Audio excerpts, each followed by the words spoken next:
मुंडको उपनिषद में ना सत्यमेव जयते का उल्लेख मिलता है, और इस मुंडको उपनिषद में हमें यहाँ एक उल्लेख मिलता है कि जो ये यज्ञ अनुष्ठान है ना, इन यज्ञ अनुष्ठानों को इस मुंडको उपनिषद में टूटी हुई नौका के समान बताया गया है। टूटी हुई नौका, ऐसी नाव जो टूटी हुई होगी। अगर यज्ञ अनुष्ठान को टूटी हुई नौका बताया गया, टूटी हुई नौका में अगर हम सफर करेंगे डूबेंगे। हाँ तो हमें क्या पड़ा था किसमें आर्थिक स्थिति चलेगी ना, सामाजिक स्थिति कंप्लीट कर लेंगे। और इसके आंसर बताना है क्या के समान बताया है। तो नेक्स्ट आंसर इसमें डाउट का आंसर बताओ एक बार। ये तो लिखा है ना जटिल वाला, ये लिख लो मुंडको उपनिषद में। फिर वो आएगा जब डिस्कस करा दूंगा इसको, अभी तो आएगा मुंडको उपनिषद में यज्ञ अनुष्ठानों को, मुंडको उपनिषद में यज्ञ अनुष्ठानों को टूटी हुई नौका के समान बताया गया है। टूटी हुई नौका के समान बताया गया है। मैंने ऋग्वेद में एक देवता का नाम लिखा था पूषण।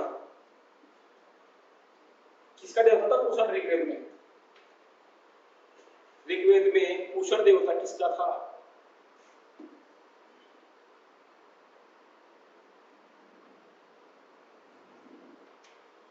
लोग बात देखेंगे तो वो सोचेंगे कि इनको कुछ नहीं आता है। तो मैं किसको पूछना बंद कर दूं, तुम्हारी बेइज्जती नहीं होगी। हालांकि तुम बोल रहे हो कि हमारे कौन सा चेहरा रहा है हमें कौन जानता है। पूषण देवता पशुओं के देवता थे ऋग्वेदिक काल में ना। पैसे पूषण, पैसे पशु, किसे याद रखिए।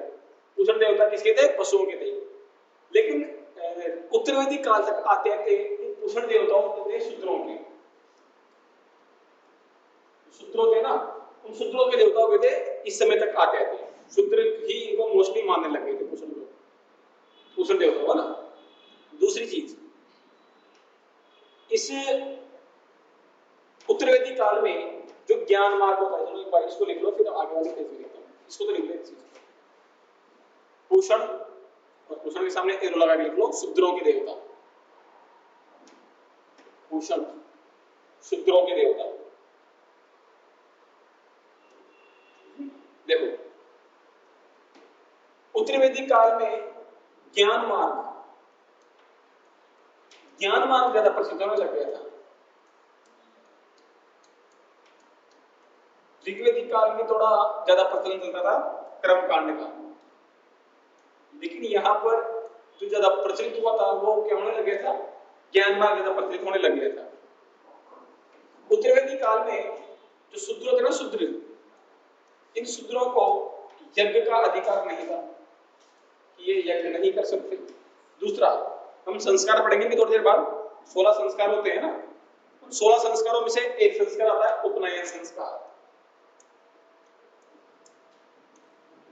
उपनयन संस्कार क्या होता है कहने तो अभी डिटेल्स पढ़ेंगे। उपनयन संस्कार और यज्ञ का अधिकार किसको नहीं था? शूद्रों को इन दोनों का अधिकार नहीं था। हालांकि इस उपनयन संस्कार का अधिकार तो महिलाओं को भी नहीं था, नहीं होता महिलाओं को, कोई सी महिलाओं को उपनयन संस्कार अधिकार इनको भी नहीं होता। लेकिन मोस्टली उत्तरवैदिक काल में शूद्रों को यज्ञ का और उपनयन संस्कार का अधिकार नहीं था। क्या होता है अभी थोड़ी देर बाद देखेंगे आगे ना। उपनयन का मतलब जनेऊ होता है, जनेऊ होती है ना, वो जनेऊ होता है उपनयन का। तो ये दो चीज लिखो। ज्ञान मार्ग का नेक्स्ट टाइम लिखना, ज्ञान मार्ग का अधिक प्रचलन हो रहा था। ज्ञान मार्ग का अधिक प्रचलन हो रहा था। नेक्स्ट सेंस लिखो। शूद्रों को यज्ञ और उपनयन संस्कार का अधिकार नहीं था। शूद्रों को यज्ञ और उपनयन संस्कार का अधिकार नहीं था। अब शूद्रों को अधिकार नहीं है तो किनको अधिकार होगा? औचित्य, ब्राह्मण,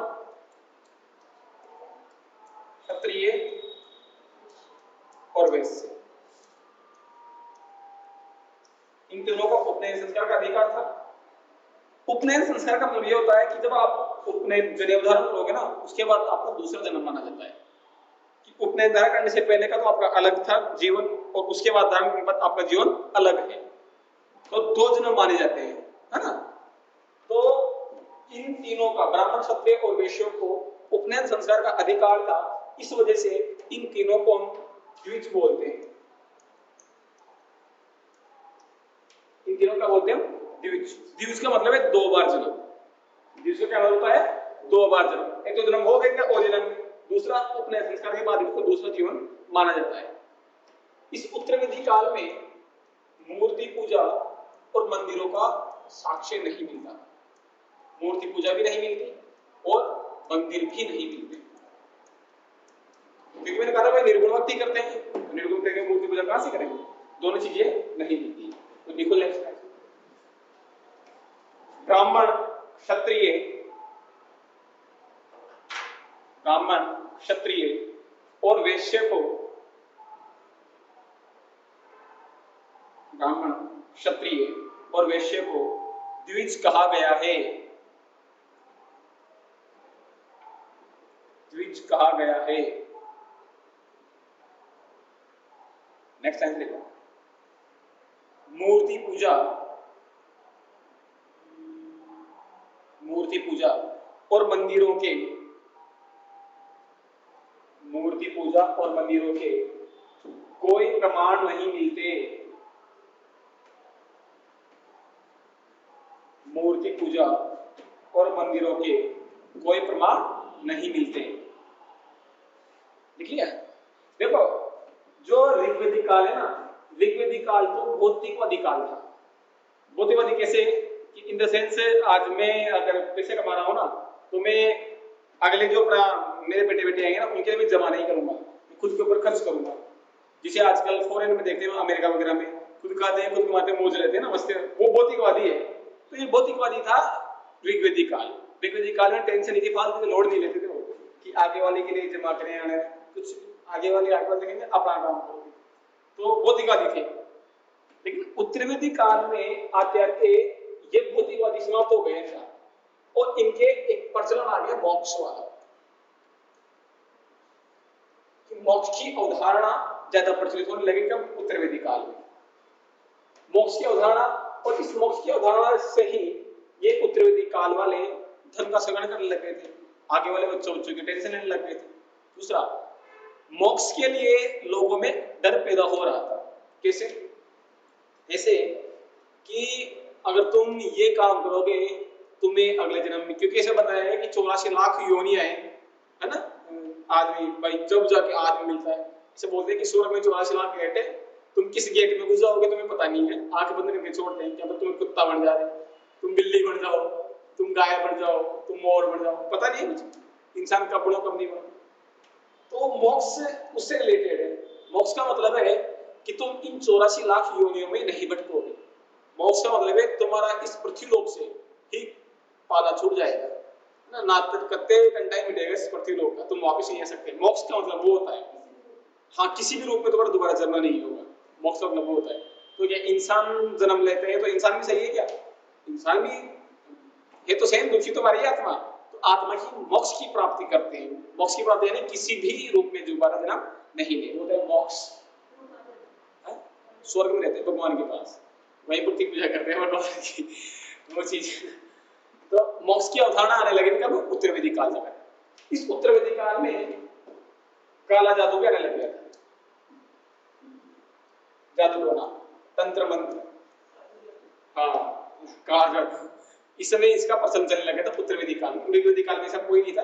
उत्तरवैदिक, क्योंकि अथर्ववेद आया ना, अथर्ववेद में टोना, जादू टोना थे, तो जादू टोना का प्रचलन देखना है यहाँ पर उत्तरवैदिक काल में। तो इनका भी प्रचलन में दिखाई देता है कि नींबू लटकाओ और फलाना टेम का करो, वो सब चीजें ना, वो चौराहे पर मटकी मटकी रखना, ये सब यही शुरू होता है उत्तरवैदिक काल से। उत्तरवैदिक काल में ही महाभारत आई है, रामायण आई है, रामायण का तो एग्जैक्ट पता नहीं, पर महाभारत तो इस समय आई थी उत्तर वैदिक काल में ना, 900 बीसी के आसपास महाभारत का जो युद्ध हुआ था ना, वो 900 बीसी के आसपास का माना जाता है। ठीक, लिखो कहां तक लिखा है था लास्ट टाइम, कौन सी ये वाली हो गया। हाँ, नेक्स्ट लिखो। इस समय मोक्ष की अवधारणा का, इस समय मोक्ष की अवधारणा का, मोक्ष की अवधारणा का प्रचलन हो गया था। मोक्ष की अवधारणा का प्रचलन हो गया था तथा यह लोग काले जादू में, तथा यह लोग काले जादू में विश्वास करते थे।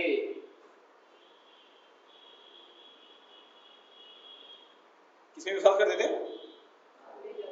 ये हो गई आपकी इसकी धार्मिक स्थिति। तो हमारा वैदिक काल कंप्लीट हो गया, सिंधु घाटी हो गई, वैदिक काल हो गया। वैदिक काल में देखो वैसे अब मैं दो चीज में अलग से बता रहा हूँ, संस्कार और विवाह, है ना। संस्कार के और विवाह के हमारे पास अलग अलग प्रकार मिलते हैं। संस्कार कितने?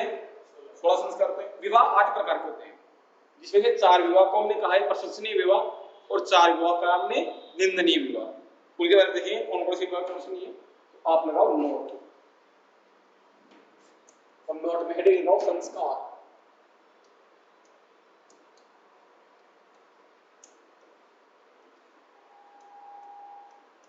संस्कार। एक ऋषि हुए हैं गौतम,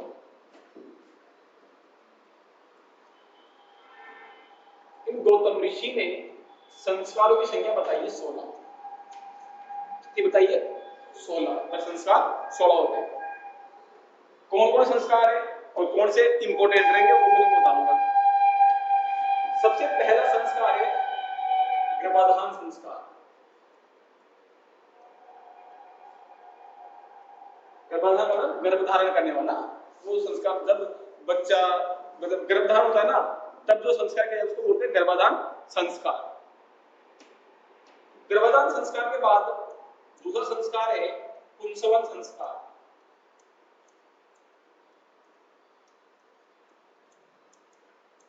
पुंसवन संस्कार का मतलब है कि पुत्र प्राप्ति के लिए किया गया संस्कार। गर्भधारण हो गया, गर्भधान के लिए बेटा होगा बेटे को पता नहीं है, लेकिन ये ऐसी कामना करते हैं कि पुत्र प्राप्त हो, तो उसके लिए एक संस्कार बनाया है। कौन सा? पुंसवन संस्कार। ये नाइंसाफी है, सूर्य के लिए कोई संस्कार नहीं, सौरों के लिए संस्कार बना दिए। पुंसवन संस्कार से क्या होता है? पुत्र प्राप्ति होती है ना। तीसरा संस्कार है सीमांतोनयन संस्कार। सीमांतोनयन, इस संस्कार में क्या होता है? जो महिला होती है गर्भवती, उस गर्भवती महिला को सजाते हैं बढ़िया से, सजा धजा कर बढ़िया बैठाते हैं, उसकी पूजा करते हैं। सीमांतोनयन संस्कार। तीनों संस्कार, गर्भाधान संस्कार, पुंसवन संस्कार और सीमांतोनयन संस्कार, जन्म से पहले होने वाले संस्कार है। ये चीज याद रखनी है। गर्भाधान संस्कार, पुंसवन और सीमांतोनयन, ये तीनों के तीनों जन्म से पहले के संस्कार है।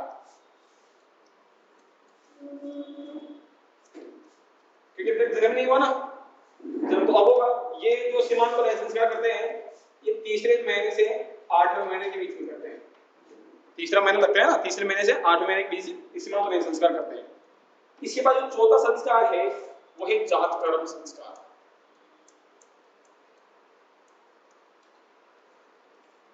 जात कर्म संस्कार, जात कर्म संस्कार का मतलब ये है, बच्चे ने जन्म ले लिया, बच्चा जन्म लेगा, उस जन्म लेने के बाद पिता है ना, पिता, उस पिता, वो पिता अपने बेटे को घी या शहद चटाता है, मुंह के जीभ के लगाता है उसके। कौन? पिता पुत्र के। क्योंकि पुंसवन संस्कार क्या है? तो पुंसवन संस्कार से हम क्या मानेंगे कि बेटा होगा, बेटा होगा तो बेटे को क्या करता है? चम्मच से घी या शहद का शहद चटाता है, इसे मालूम नहीं है ना, उसका सेवन कराता है। किसको? बेटे को। तो पहले तो चारों लिखो, फिर आगे वाले डिटेल से बढ़ेंगे। पहले तो लिखो संस्कार हेडिंग लगा ली। अब लिखो इसमें ऋषि गौतम के अनुसार, ऋषि गौतम के अनुसार संस्कारों की संख्या संस्कारों की संख्या 16 है। कितनी है? 16। जो निम्न है, जो निम्न है, तुम तो ना नाम नाम लिख लेना केवल, है ना, पहले इन तीनों का नाम लिखो, फिर उसके बगल में एरो लगा के लिखा दूंगा तीनों में एक साथ। गर्भाधान, पुंसवन, सीमांत नयन, याद रखना 2 महीने है ना, मैं क्या होता है क्या नहीं होता, लक्षण आ जाएंगे, गर्भाधान नहीं सीखा। मोस्टली हम सनातन धर्म से जुड़े हुए हैं और हमें इसके रोल वगैरह पता नहीं है, तो थोड़ा कोचिंग में क्या है टाइम की बाउंड्रीज होती है, वरना इस जो ये वैदिक काल है ना, वैदिक काल से इतनी चीज सीखने को मिलती है लाइफ के लिए कि वास्तव में पुरुषार्थ सीखते हैं, पुरुषार्थ कितने होते हैं, यज्ञ के बारे में सीखते हैं, यज्ञ कितने होते हैं, दान कितने प्रकार के होते हैं, सब इसमें बताया गया है। क्रम सिद्धांत क्या होता है इसमें बताया गया है। ब्रह्मा जी के बारे में क्या है क्या नहीं है, आत्मा के बारे में क्या है क्या नहीं, सब बारे में बताया। एक बार क्या है, एक ऋषि थे, एक बार एक ऋषि थे और उन ऋषियों से शिष्यों ने पूछा कि सर ये आत्मा क्या होती है, बताओ। हाँ, ब्रह्म क्या है? जैसे तुम लोगों से पूछे ब्रह्म क्या है सब, नहीं आत्मा। हाँ, आत्मा या ब्रह्म एक ही बात है दोनों ना, वो क्या है? तो फिर ऋषि ने कहा कि अहम ब्रह्मास्मि, कि मैं ब्रह्मा हूं।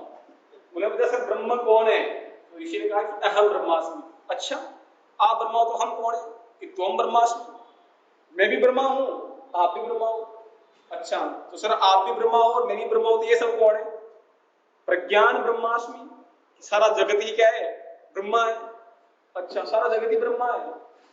तो ये 3 बातें किसने कही थी? ऋषि ने कही थी। ऋषि का मतलब ये था कि इंसान के अंदर ही ब्रह्म है, ब्रह्म कहीं और जगह नहीं, कहाँ है? इंसान के अंदर ही है। ऐसी बात बोलते हैं कहाँ? उपनिषदों में। उपनिषदों में क्रम सिद्धांत के बारे में बताया गया है। क्रम सिद्धांत है ना, 3 प्रकार के होते हैं। एक होता है संचित क्रम, एक होता है संचय मान क्रम, एक होता है प्रारब्ध क्रम। संचित क्रम तो वो क्रम होता है कि आपने भी कुछ क्रम किया और उसका रिजल्ट आपको तुरंत मिल जाएगा, वो वाला। जैसे मान लो आपने लाइट के प्लग में हाथ डाला, तुरंत झटका मिलेगा उसका, एकदम वो वाला होता है ना, वो तो हो जाए संचयित क्रम। संचय मान क्रम का मतलब ये होता है कि आपने अभी कोई कर्म किया है और उसका रिजल्ट बाकी का जो टाइम जीवन है, बाकी की जो लाइफ है ना, उसमें मिलेगा, उसको बोलते हैं संचयी मान क्रम। जैसे मान लो आज आपने एक बीज डाला पौधे का, तो वो क्रम क्या है, आपने तो उसका फल आपको बाद में मिलेगा ना, तो होता है संचयी मान क्रम। ये हालांकि लाइफ से जुड़े हुए एग्जाम्पल ले लेना, ये तो मैं ऐसे आपको सुन के बता रहा हूँ। तीसरा होता है प्रारब्ध क्रम। प्रारब्ध क्रम वो है आपने पिछले जन्म में जो कर्म किए थे ना, उन कर्मों का फल तुम्हें इस जन्म में मिलेगा, ये होता है प्रारब्ध क्रम, है ना, पिछले जन्म वाले कर्म इस बार। अब इसमें जो 2 क्रम है ना, संचित क्रम और संचयमान क्रम, इन दोनों कर्मों को तो हम ज्ञान से खत्म कर सकते हैं। मान लो कोई गलती की हमने, तो हम समाप्त कर लेंगे, ज्ञान अर्जित कर लेंगे, आगे से गलती नहीं करेंगे, प्राश्चित कर लेंगे, कुल मिला के तो थोड़ा बहुत चांस है कि कम हो जाए, तुम्हारे जो दंड तुम्हें देंगे कम हो जाए। लेकिन जो प्रारब्ध कर्म है ना, उसको तुम कम नहीं कर सकते, क्योंकि कांड तुमने पहले कर दिए, रिजल्ट मिलेगा, तो उन कांडों को हम दोबारा से वो तो कर नहीं सकते, कितना ज्ञान कर लो। तो संचित कर्म और संचय जो मान कर्म है, इनको हम ज्ञान से समाप्त कर सकते हैं, लेकिन प्रारब्ध कर्म को नहीं कर सकते। फिर दूसरा, उपनिषदों में आत्मा की 4 अवस्थाएं बताई गई है। एक तो सुषुप्त अवस्था, एक स्वप्न अवस्था, एक जागृत अवस्था और एक त्वरित अवस्था। तो जैसे मुझे एग्जैक्ट उसका नाम याद नहीं आ रहा है ना, ये 4 अवस्थाएं बताई गई है। सुषुप्त अवस्था का मतलब है कि कुछ ही पता नहीं भाई, पढ़ाए एकदम भाई साहब मतलब चंदों के पढ़ाए, कुछ पता ही नहीं है उसको, वो तो सुषुप्त, लेना देना नहीं किसी को, एकदम अचेतन बने पड़ा हुआ, कहते हो आप कहाँ पढ़ा हुआ है, नहीं है तो जिंदा है, लेकिन सुसुप्त तो बिल्कुल हाल चाल नहीं रहा। कुंभकर्ण सोता था ना 6 महीने तक, वैसे पढ़ाई की, ये तो थी सुसुप्त आत्मा। स्वप्न आत्मा ऐसी होती है जो ख्यालों में खोई रहती है, एक जगह स्टेबल नहीं रहती, आज उधर पक रही है, आज उधर पक रही है, आज उधर पक रही है, वो होती है कौन सी? स्वप्न आत्मा। जागृत आत्मा एक्टिव रहती है, जो अभी प्रेजेंट टाइम चल रही है ना पढ़ाई, वो जागृत आत्मा है, सब बातें सुन रही है, सब बातें कर रही है, सारे एक्शन वो सब देख रही है। एक तैतरीय त्वरित कुछ ऐसी आत्मा में एक जिसका नाम है ना, वो है ब्रह्म आत्मा, जिसमें इस आत्मा को जो अचीव कर लेता है, आत्मा की इस स्टेज को जो पा लेता है ना, वो भगवान है। वो भगवान है, अब पुरुष भगवान है, वो वाली फीलिंग आती है जिसमें जब वो त्वरित या जो भी आत्मा का नाम है उसमें उस स्टेज से चला जाता है ना, वो ब्रह्मास्म में हो जाता है, वो ब्रह्म के समान ज्ञान प्राप्त हो जाती है उसको, सब मोहमाया सब दूर हो जाती है। तो वे चीजें किसमें उपनिषदों में से बताया गया है। तो अपन क्या पढ़ रहे थे, अपना संस्कार पढ़ रहे थे। संस्कार तीनों नाम लिख लिए, अभी तो इन तीनों के ब्रेक में लिखो, साइड में मतलब करो लगेगी। ये तीनों संस्कार, ये तीनों संस्कार जन्म से पहले के हैं। ये तीनों संस्कार जन्म से पहले के हैं।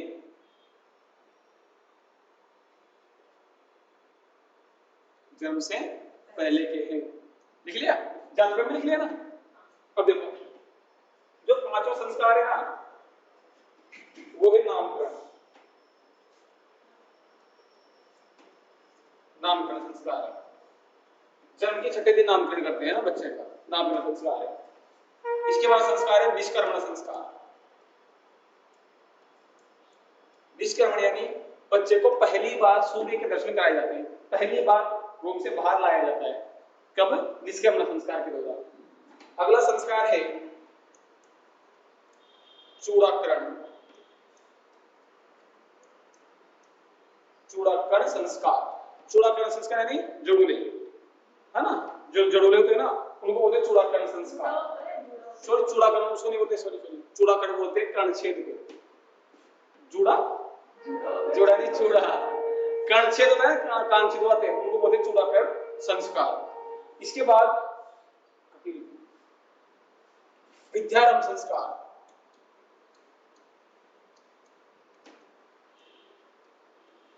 विद्यारंभ संस्कार होता है, और ऐसे कहा जाता है कि बच्चे की पहली पाठशाला परिवार होता है, तो सबसे पहले स्टार्ट करता है वो परिवार से। और परिवार में सबसे पहले क्या लिखवाते हैं उससे? सबसे पहले उससे लिखवाते हैं ओम नमः स्वास्ति।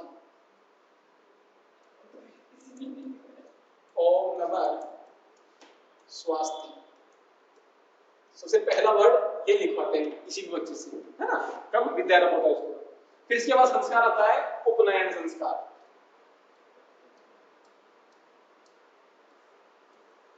उपनयन संस्कार, उपनयन संस्कार में क्या होता है, अलग अलग वर्णों में अलग अलग होता है, किसी के 7 में, किसी के 8 में, किसी के 11 में। वो 7 9 11, 7 साल में, 9 साल में, 11 साल में उपनयन संस्कार करते थे। इस उपनयन संस्कार में बच्चे को जनेऊ धारण करवाते थे, है ना, जनेऊ धारण, वो जनेऊ धारण करवाते थे बच्चे को इस उपनयन संस्कार में। और इस उपनयन संस्कार के बाद बच्चे को भेजते थे गुरुकुल में, यानी इसके बाद होगी उसकी पढ़ाई स्टार्ट गुरुकुल में जाकर। हाँ, उपनयन संस्कार के बाद बच्चा अपनी मां के साथ खाना नहीं खा सकता था एक साथ। उपनयन संस्कार के बाद बच्चा और मां एक साथ बैठ के खाना नहीं खा सकते, एक जगह में खाने की। इसके बाद उपनयन संस्कार के बाद ये उस समय के संस्कार थे। इनको देखो फिर आगे को कहां पे लिखे ना, आपने जातकर्म को लिखा था, पहला देखो नामकरण,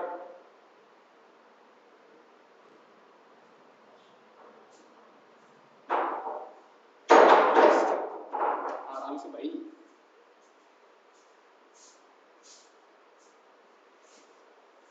चूड़ाकरण से पहले एक संस्कार हो रहा है भाई। चूड़ाकरण तो क्या करते हैं, 3 साल 5 साल में करते हैं ना जड़ूले, 3 या 5 में करते हैं जड़ूले ना। इससे पहले बच्चा जब 6 महीने का होता है ना, 6 महीने का जब बच्चा होता है तो उसको सबसे पहले भोजन करवाते हैं, खाना खिलाते हैं। तो वो एक संस्कार से बीच में उसको नंबरिंग आप लगा लेना, उसको बोलते हैं अन्नप्राशन संस्कार। हाँ, बेचारे को मारोगे क्या? अन्नप्राशन संस्कार है ना, ये निष्क्रमण के बाद और चूड़ाकरण से पहले।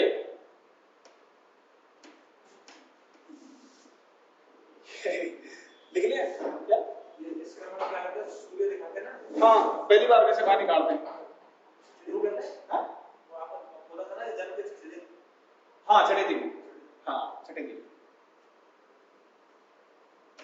जन्म के छठे दिन। देखो जातकर्म निष्क्रमण, अन्नप्राशन, चूड़ाकरण। और इसके बाद देखना, मेरे साथ पहले से इसको बता दिया था ना, ये जड़ूला होता है। क्या होता है? जड़ूला होता है ये, है ना। और जड़ूले के बाद कान फोड़ दे सोरे के, चोरी के ना, उसको बोलते हैं कर्णछेद। ये मिस हो गया था ना, कर्णछेद। सबसे पहले जो कान छिदवाते हैं ना, कान छिदवाना हिंदू संस्कृति या सनातन धर्म का सबसे शानदार, सबसे अच्छा उपाय कान छिदवाने का।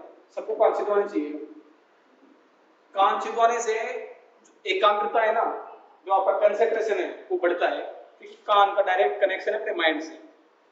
कान की जो नर्व है ना, उसका डायरेक्ट कनेक्शन माइंड से है, तो कान छिदवाने से माइंड का कंसंट्रेशन बढ़ता है। नहीं होता है। अब आजकल तो है, छोरियां एक जगह नहीं छिदवाती, सारे काम को छिदवा लेती है, तो उनका ज्यादा कंसंट्रेशन बिगड़ जाता है। फिर ये सबसे बड़ी गलती है ना। वो पूरे कान में यहाँ से यहाँ तक फैली रहती है, उनका बस है तो पूरे कान को छिदवाने। नहीं, ये गलत है, केवल एक एक छिदवाना चाहिए ना। तो हम भी छिदवाएंगे, हमारा भी छिदवाएंगे है ना। कान छिदवानी चाहिए, सभी हिंदुओं को छिदवानी चाहिए।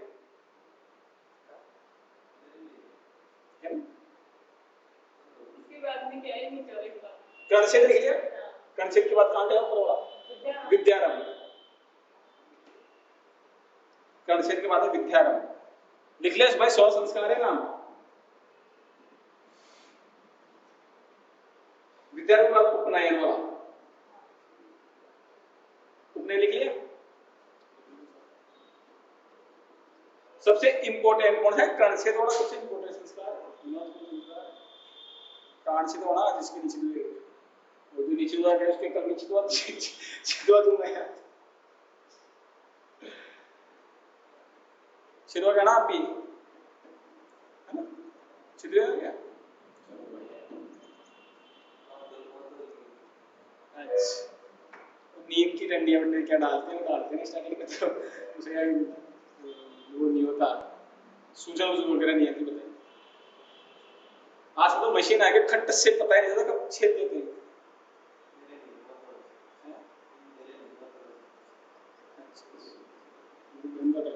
आज तक नहीं सीखो, सोचता हूँ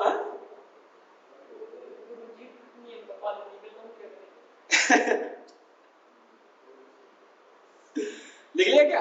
अगला देखो कितने हो गए, देख काउंटिंग दोबारा करना। 1 2 3 4 5 6 7 8 9 10 11 हो गए। 5 और बचे। हाँ, कर्णछेद अलग है। कर्णछेद में कान छिदवाते हैं, बाल कटवाते हैं, जड़ूले। हाँ, चूड़ाकरण में 3 या 5वें साल में जड़ूले करते हैं। किसके आपके होते जड़ूले? हाँ सर, नहीं छोरों के जड़ूले होते हैं, तुम्हारे नहीं होते छोरों के जड़ूले? पता नहीं चलेगा तेरे दे। ये चूड़ाकरण संस्कार किया था तेरे को? जब मुझे मेरा पता है यार, किया था, तुम्हें तुम्हारा पता नहीं होगा। याद है सर, पहले किया पता नहीं, जन्म के बाद ही करते हैं। 3 साल या 5 साल के संदेह होता है तब करते हैं। 5 साल से आगे क्या? 5 साल पहले क्या थे, उसके बाद क्या थे? पहले करवाए थे, उसके बाद नहीं करवा। फिर भी एक दोस्त था मेरा, शायद वो 24 साल का है, उसके जड़ूले भी किए थे। अभी जड़ूले करके आए थे उसके, हालांकि इसमें पूरी बाल नहीं थी, सिर्फ छोटी छोटी काटी थी। मैं यार तुम तो नियमों पर तोड़ रहे हो, नियमों का उल्लंघन कर रहे हो, उसे थोड़ी करता है। कभी भी करवा देंगे। अच्छा, अब उपनयन संस्कार हो गया। अब बच्चा कहाँ जाएगा? गुरुकुल में जाएगा। तो गुरुकुल में जाने के बाद बच्चा करता है कौन सा? 10 में 11 में ना 12वां वेदारंभ संस्कार। वेदों को पढ़ना, वेदों का ज्ञान लेना प्रारंभ करता है गुरुकुल में जाने के बाद, उसको बोलते हैं अपन वेदारंभ संस्कार। इसके बाद संस्कार आता है केशांत या बोधान संस्कार। केशांत या बोधान संस्कार। जब बच्चा 16 साल का होता है तो सबसे पहले, मतलब पहली बार अपनी दाढ़ी और मूंछ कटवाता है। कब? 16 साल होने के बाद। उसको क्या बोलते हैं? केशांत या गोधान संस्कार। ठीक है। इसके बाद संस्कार आता है समावर्तन संस्कार। उपनयन संस्कार से बच्चे ने अपनी पढ़ाई स्टार्ट की थी। समावर्तन संस्कार के साथ बच्चा अपनी पढ़ाई समाप्त करता है। उपनयन संस्कार के बाद गुरुकुल में गया था, समावर्तन संस्कार के बाद गुरुकुल से वापस घर पे आता है, ठीक है ना, वो होता है कौन सा, समावर्तन संस्कार। इसके बाद अगला संस्कार है विवाह संस्कार, और इसके बाद संस्कार है लास्ट फाइनल अंत्येष्टि संस्कार। जा तो वो घूम लिया है,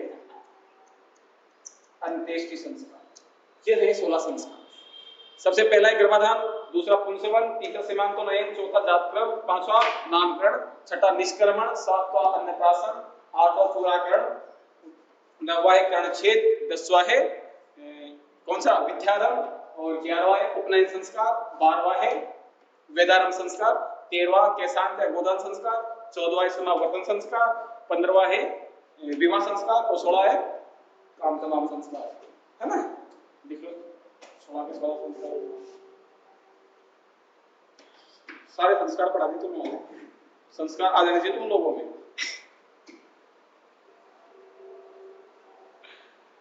अब देखेंगे विवाह के प्रकार। ये चिल्ला चिल्ला थोड़ा सा विवाह भी तो होते हैं, विवाह भी होते हैं ना सर। हाँ विवाह होते हैं ना, विवाह क्यों नहीं होती, आज पढ़ाऊंगा तुझे विवाह। विवाह क्या पढ़ाऊंगा, विवाह कराऊंगी। विवाह भी करवाएंगे क्या?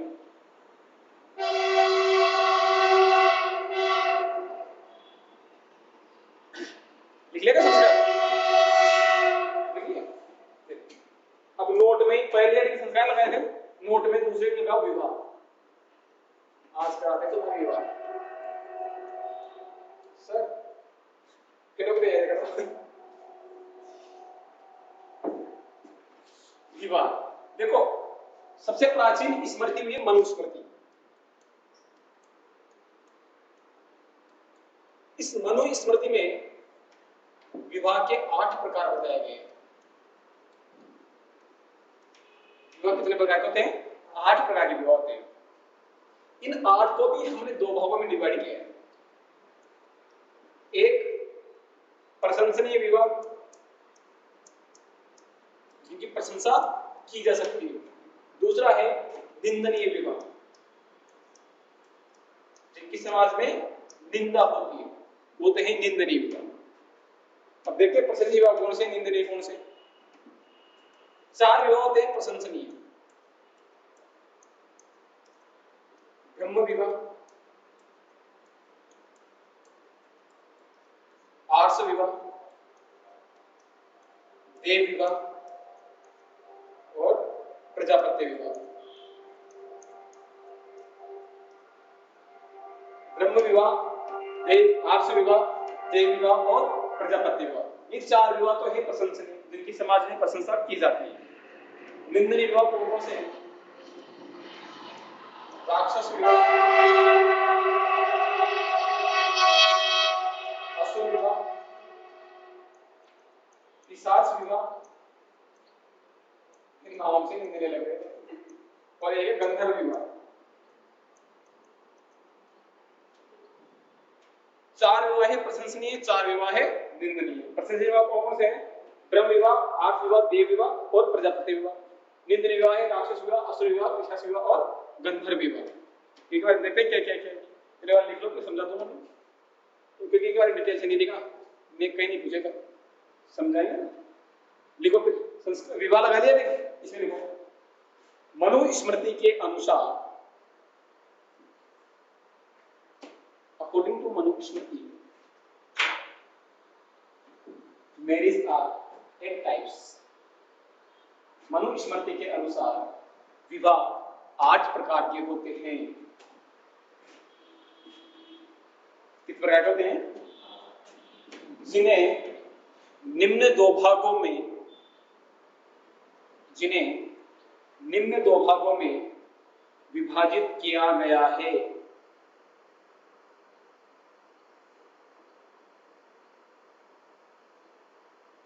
छाप लो।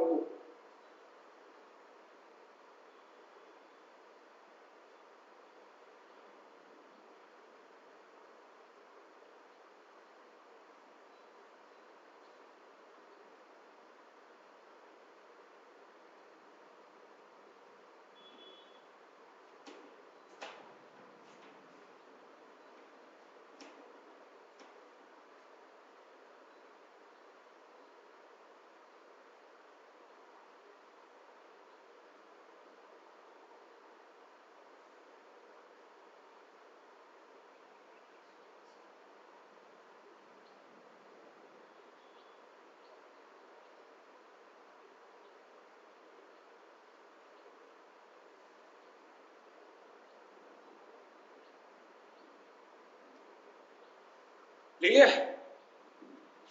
इनका पोस्टमार्टम करें। हाँ, फिर तुम देख रहे तुम कौन सा विवाह करते हो, डिसाइड कर लेना इनमें से आठों में से होगा एक विवाह। इन आठों में से एक विवाह ही होता है। बताओ, अब देखो जो ब्रह्म विवाह है ना, इस ब्रह्म विवाह में तात्पर्य ये है जब कन्या जवान होती है, शादी लायक होती है, तो उस कन्या के माता पिता एक अच्छे वर की तलाश करते हैं और एक अच्छा वर मिल जाए तो उसके साथ शादी कर देते हैं, जो नॉर्मली समाज में देखते हैं। जो नॉर्मली शादी होती है वो कौन सा है, ब्रह्म विवाह। मोस्टली अपने हिंदू धर्म में ब्रह्म विवाह होते हैं। दूसरा आर्ष विवाह। आर्ष विवाह के अंदर जैसे मान लो यज्ञ करवाया, अब यज्ञ के कार्य के लिए सामने वालों ने गायों की मांग की, भाई में गाय चाहिए, और गायों की मांग उन्होंने एक से अधिक गायों की मांग कर दी, तो उन गायों के बदले गाय नहीं देकर अपनी बेटी का विवाह कर देता था, तो उसको बोलते हैं आर्ष विवाह। यानी यज्ञ कार्य के लिए दी जाने वाले गायों के बदले अपनी बेटी का विवाह करना, वो क्या होता है, आर्ष विवाह होता है। ठीक है। हाँ, हालांकि इसको सही माना जाता है, यज्ञ कार्य के गलत कार्य के लिए यज्ञ का कार्य किया था इसलिए दिए, उसको गलत नहीं माना जाता, इसलिए उसको सही मानते हैं। दूसरा देव विवाह। जो यज्ञ करा था ना, यज्ञ पुरोहित, वो पुरोहित पसंद आ गया सूर्य के बाप को, अब यज्ञ करने वाला पुरोहित जब पसंद आ जाता है, यज्ञ के पुरोहित के साथ लड़की का जो विवाह कर देते हैं ना, उस लड़की को बोलते हैं, उस विवाह को बोलते हैं देव विवाह। ब्रह्म विवाह में जो नॉर्मली होता है, माता पिता लड़की जवान होती है तो उसके बाद देखते हैं दूल्हा उल्हा और उसके साथ शादी कर देते हैं। आर्ष विवाह में गायों के बदले यज्ञ कार्य किया, एक से अधिक गाय मांग ली, छोरी नहीं दी, और गाय नहीं दी, छोरी दे दी। देव विवाह में जो पुरोहित यज्ञ करा था ना, उस पुरोहित के साथ लड़के का विवाह कर देते हैं, उसको बोलते हैं देव विवाह। प्रजापत्य विवाह।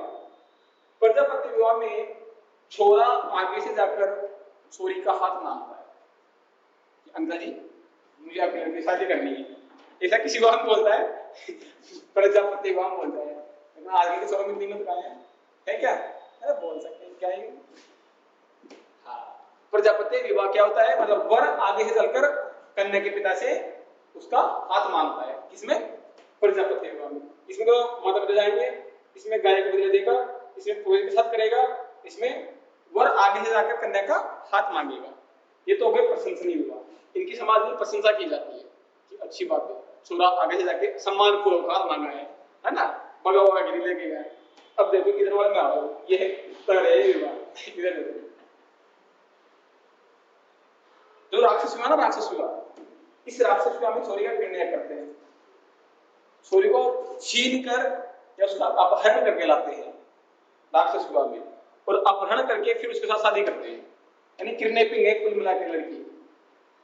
भगवान श्री कृष्ण ने भी, हाँ भगवान श्री कृष्ण ने भी की थी ना शादी, ऐसे की थी नहीं की थी, रुक्मणी से भगा के लाए थे रुक्मणी, तो वो राक्षस विवाह था भगवान श्री कृष्ण का ना।